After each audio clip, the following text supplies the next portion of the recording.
Yeah, I think the framework's fantastic, to be honest. I think the work that's gone in, you know, what the foundation have done, and not only, you know, they've made this framework, having done, you know, comprehensive research as well. So today was a bit of a landmark day for the Irish Football Association, in which we launched our youth football framework, 15 months in the making, and essentially the framework is set out to have three main outcomes: so increase participation across youth football, increase the retention rates within youth football, and then essentially increase the number of players going into those player pools for youth international teams, and then in the long term working their way up into senior international teams.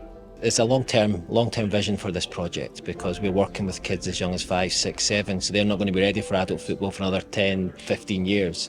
But we need to invest now, because the development process and the love of the game starts now. Yeah, I mean, it's been an incredible piece of work. It's engaged a lot of stakeholders. A lot of members of the public have fed into that review process, and obviously those surveys that went live over a year ago, we got a lot of insight and a lot of data, and really involved a lot of people to get us to the stage that we're at today. It'll make change for some people, but the most important thing is that, you know, we embrace it. We get as many kids as possible, boys and girls, playing football.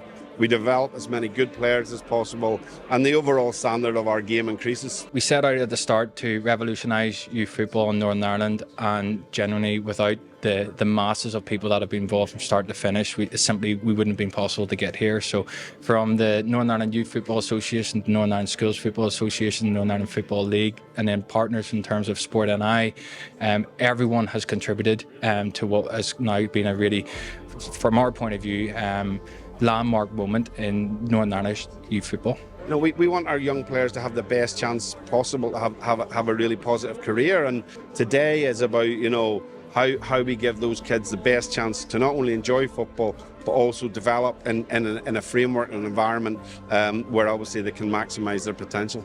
When they come in, they get a fun, enjoyable experience, and then when they're in that experience, they're going to progress, they're going to develop their skill set, and so that's exactly what we want from great football development. And this process that's been done by the Irish FA, we're going to help that for the future. That key takeaway for me is put our children first, and actually make sure that they enjoy the game first and foremost, and as they move through our pathway they'll stay involved more, and they'll actually enable us to create hopefully those stars for the future that can stay involved in the game and inspire the next generation coming through.